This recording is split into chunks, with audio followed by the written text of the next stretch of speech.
Bila seseorang karma buruknya lagi berbuah, bagaimana cara cepat mengakhiri karma buruk? Dan bagaimana juga cara cepat biar karma baik cepat berkembang? Mohon pencerahannya. Terima kasih. Apa benar yang dikatakan orang jika berdana untuk wihara yang disalahgunakan oleh oknum, maka value dari berdana itu jadi berkurang, tidak menjadi ladang yang subur? Terima kasih.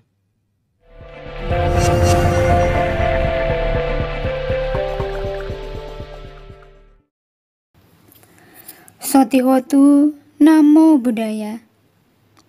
Sahabat Dhamma dimanapun berada, semoga dalam keadaan sehat dan bahagia. Kembali pada kesempatan yang baik ini, kita bersama-sama mendengarkan tanya jawab dengan narasumber yang mulia Bante Atadirotera. Tanya jawab kali ini sangat menarik, berkaitan dengan karma baik dan karma buruk. Bagaimana cara mempercepat karma buruk supaya berakhir, dan bagaimana supaya karma baik cepat berkembang. Kemudian tentang berdana. Ketika seseorang berdana, kemudian dana tersebut ternyata disalahgunakan oleh oknum, apakah value dari dana tersebut akan berkurang? Nah, bagi Bapak Ibu serta saudara sekalian yang ingin tahu jawabannya, mari langsung saja kita simak jawaban dari Yang Mulia Bante Atadirotera. Selamat mendengarkan.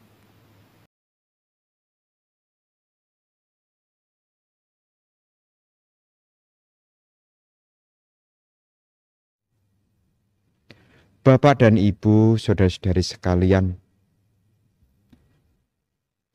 berkenaan dengan karma, kita tahu saluran perbuatan ini ada 3, yakni melalui pikiran, yakni melalui ucapan, yakni melalui tindakan jasmani, manokama, wacikama, dan kayakama. Karma buruk bisa ada pada diri seseorang karena seseorang itu mengisi pikirannya dengan pikiran yang buruk, ucapannya dengan ucapan yang buruk, dan perilaku dengan perilaku yang buruk.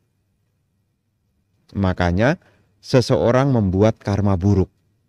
Jadi saluran dari perbuatan ada 3, mano, waci, kaya. Pikiran, ucapan, dan perbuatan. Kemudian bagaimana cara agar karma buruk yang berbuah ini segera menjadi cepat berlalu? Ada salah satu khotbah yang telah Guru Buddha sampaikan di dalam Samyutta Nikaya yang berjudul tentang Lona Sutta, khotbah tentang perumpamaan garam. Seperti halnya air yang mengandung garam, air ini rasanya asin. Bagaimana kadar asin yang ada di dalam air ini menjadi berkurang? Tidak lain adalah dengan menambahkan air tawar. Dengan kita memasukkan air tawar, maka kadar dari air yang garam tadi, yang rasanya asin, pelan-pelan kadarnya akan berkurang. Dan rasa asin menjadi mulai tidak terasa. Ini adalah perumpamaan. Air yang mengandung air garam tadi adalah perumpamaan tentang karma buruk. Sedangkan air tawar adalah perumpamaan tentang perbuatan baik. Jadi kalau sekarang seseorang menerima karma buruk, maka sekarang ia bisa bergegas, yakni membuat karma-karma baik. Yang diumpamakan kadar air garam, kadarnya akan berkurang jika diisi dengan air tawar. Karma buruk kekuatannya akan berkurang jika di masa sekarang kita membuat karma-karma baik. Ibu bapak bisa membuat sebuah penglihatan kepada diri sendiri. Kadang-kadang ada orang yang mengatakan, Bante, saya ini sudah berbuat baik kok masih menderita. Cobalah Anda renungkan baik-baik. Dalam satu hari Anda punya waktu 24 jam. Apakah Anda memang benar-benar menjadi orang baik dari 24 jam itu? Apakah karena hanya berdana di jam 7 pagi ataukah jam 11 siang kemudian Anda mengatakan saya jadi orang baik? Ingat loh ya, satu hari kita punya waktu 24 jam. Apakah benar-benar di dalam waktu 24 jam itu kita mengisinya dengan kebaikan? Apakah pikiran kita saat ini kita isi dengan kebaikan atau kita isi dengan kebencian? Cobalah direnungkan baik-baik. Apakah saat ini pikiran kita liputi dengan pikiran cinta kasih atau malah pikiran kita sekarang kita isi dengan kegelisahan dan kekhawatiran? Kegelisahan dan kekhawatiran itu adalah pikiran yang tidak baik. Dan kalau dipertahankan, sebetulnya Anda secara tidak sadar, karena tidak tahu, Anda telah membuat karma juga. Maka Bante menceritakan ini, supaya ibu bapak bisa refleksi ke dalam diri masing-masing. Apakah dari 24 jam yang kita miliki, apakah setiap jamnya, setiap menitnya, kita mengisi di dalam kebaikan atau malah justru di dalam keburukan? Pagi-pagi sudah marah, pagi-pagi sudah jengkel, siang-siang juga marah, siang-siang juga jengkel, baru ingat centing malam pagi melakukan keburukan, baru ingat centing malam meditasi. Meditasi 45 menit. Marah kesel dari pagi siang itu sudah berapa jam? Coba Anda renungkan. Coba Anda renungkan. Pagi-pagi gelisah, siang-siang gelisah, sore-sore gelisah, baru ingat malam hari meditasi ketenangan. Cuma 45 menit. Bilangnya saya sudah melakukan kebaikan. Tapi setelah dibeberkan, ternyata keburukan tidak disadari telah dia lakukan. Makanya, cobalah setiap 5 menit, 10 menit, 1 jam, 2 jam. Ingat, satu hari kita punya waktu 24 jam. Anggap aja 6 jam kita pakai tidur. Berarti kita masih punya sisa.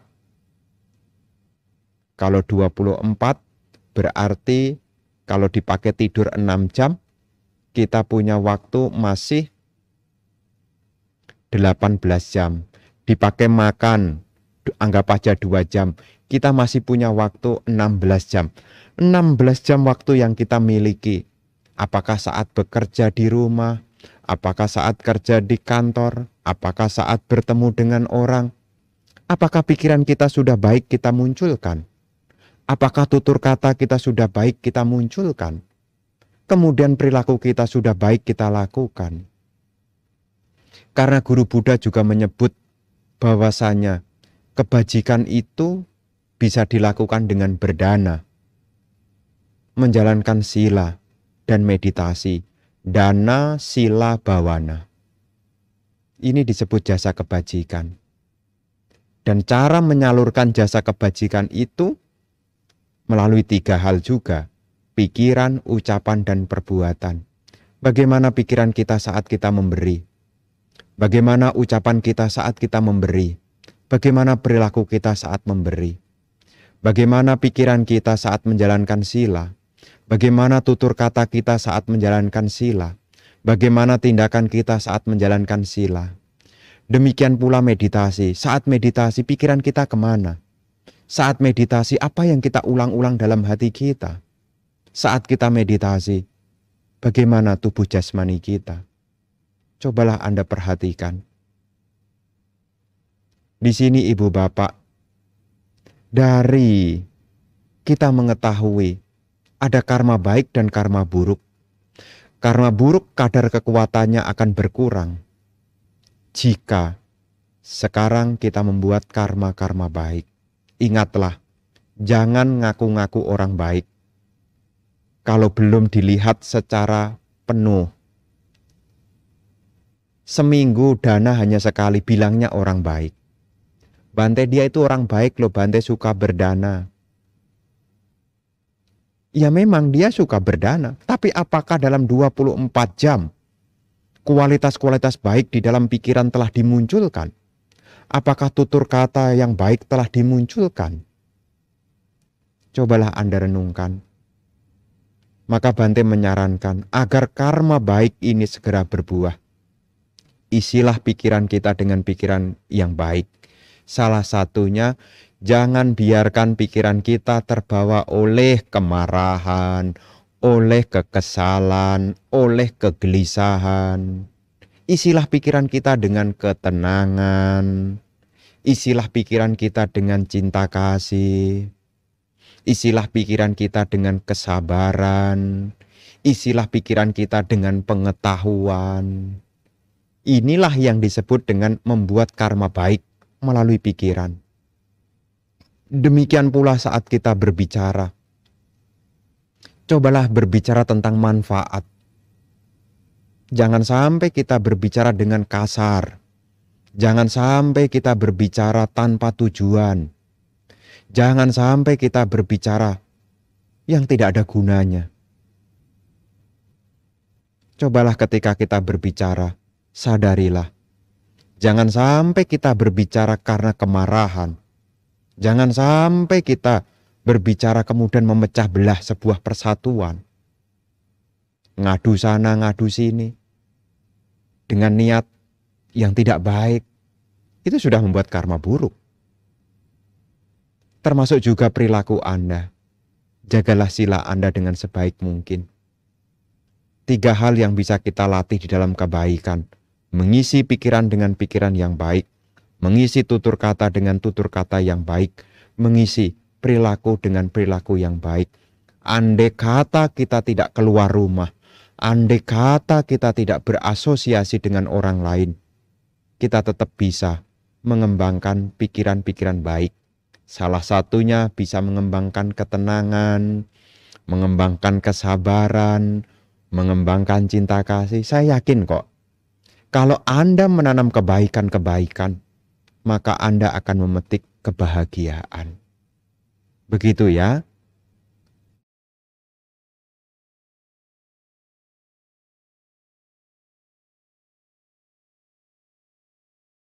Bapak dan Ibu, saudara-saudari sekalian, berkenaan dengan seseorang berdana, dikatakan bahwasanya ada kebajikan yang disempurnakan oleh si pemberi.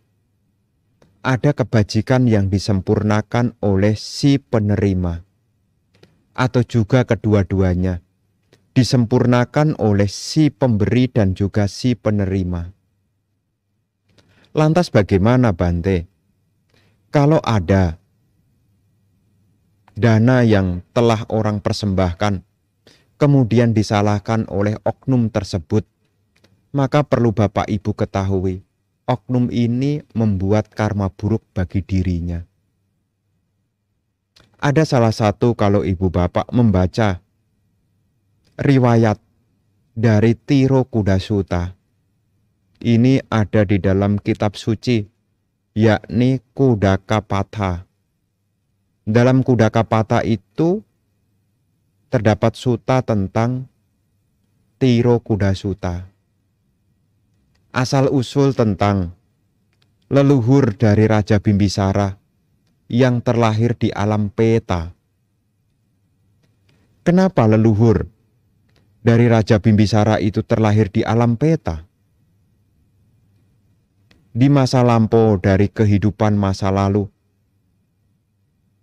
dari Raja Bimbisara dan leluhurnya itu, pada suatu ketika keluarga dari Raja Bimbisara ini menjamu, yakni Sang Buddha dan juga para siswanya di kehidupan masa lampau, di Buddha yang lampau. Kemudian sanak keluarga yang awalnya adalah membantu, kemudian saat mereka mempersiapkan makanan yang sesungguhnya itu akan dipersembahkan kepada Buddha dan juga para siswa yang lain. Keluarga dari Raja Bimbisara yang masa lalu itu, mereka mengambil, artinya mereka korup, mengambil yang bukan miliknya. Sebagai akibat dari perbuatan itu, ia bertahun-tahun mengalami kondisi lahir di alam yang menderita. Itu adalah akibat dari mengambil apa yang bukan menjadi miliknya. Itu seperti kisah yang ada di dalam latar belakang dari Tiro Kuda Sutta. Kalau seandainya kita sudah memberi, kemudian disalahgunakan dari orang lain, tentu kebaikan tetap milik kita, menjadi pelakunya. Anda jangan sampai berkecil hati. Jangan sampai menyesal setelah memberi.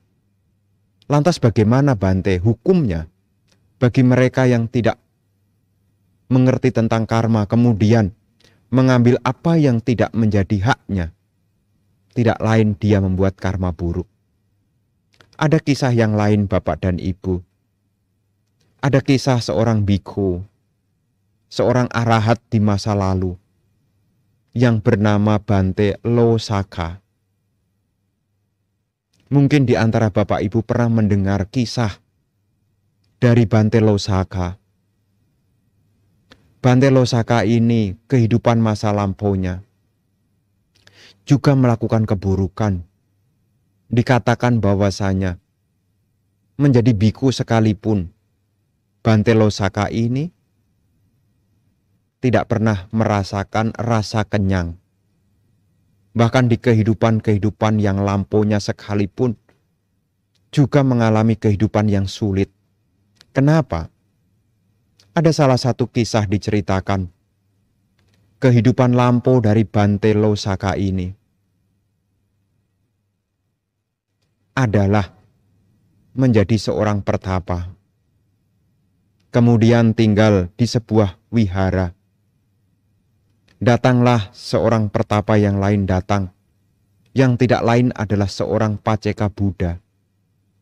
Ada perumah tangga yang baik mengundang kedua ini, yakni petapa yang masa lampau dari Bante Losaka dan juga Paceka Buddha. Kehidupan lampau dari Bante Losaka ini merasa tidak senang dengan kehadiran Paceka Buddha. Beliau tidak tahu kalau itu adalah Paceka Buddha. Dengan niat yang tidak baik, dia pergi sendiri, tidak memberitahu Paceka Buddha ini. Kemudian sesampainya di perumah tangga yang baik, setelah dana dipersembahkan selesai, kemudian perumah tangga yang baik ini menitipkan barang makanan untuk dibawa dan diberikan kepada Paceka Buddha. Tapi kehidupan masa lampau dari Bante Losaka ini merasa tidak senang. Kemudian makanan itu tidak disampaikan kepada Paceka Buddha. Apa akibat dari perbuatan buruk itu? Beliau mengalami kelahiran, terlahir di alam neraka, terlahir di dalam masa-masa yang sulit, menjadi makhluk peta, dan ketika menjadi seorang biku sekalipun, juga mengalami kesulitan-kesulitan. Itulah bahaya dari mengambil barang yang tidak diberikan. Bahaya dari menyalahgunakan apa yang bukan menjadi haknya. Jadi di sini Bapak dan Ibu menghadapi persoalan ini tentu ketika Anda sudah berbuat baik, janganlah menyesal dengan kebaikan itu. Kebaikan itu tetap milik Anda. Bagi oknum yang menyalahgunakan, sesungguhnya dia membuat karma buruk bagi dirinya. Si penerima tidak bisa memurnikan, maka si pemberi bisa memurnikan dari pemberian itu. Selama Anda memberi dengan ketulusan, selama Anda memberi dengan pengertian, maka pahala baik akan menyertai Anda. Begitu ya. Demikianlah tadi tanya jawab dengan narasumber yang mulia Bante Atadirotera. Semoga dengan adanya tanya jawab ini, yang belum mengerti menjadi mengerti, dan yang sudah mengetahui semoga menjadi lebih paham lagi. Semoga apa yang telah disampaikan ini bisa selalu kita ingat, sehingga kita bisa melakukan kebajikan dalam kehidupan sehari-hari tanpa adanya keraguan. Karena pelaku kebajikan akan mendapatkan buah dari kebajikannya itu. Semoga kita semakin maju di dalam Dhamma, dan semoga semua makhluk hidup berbahagia.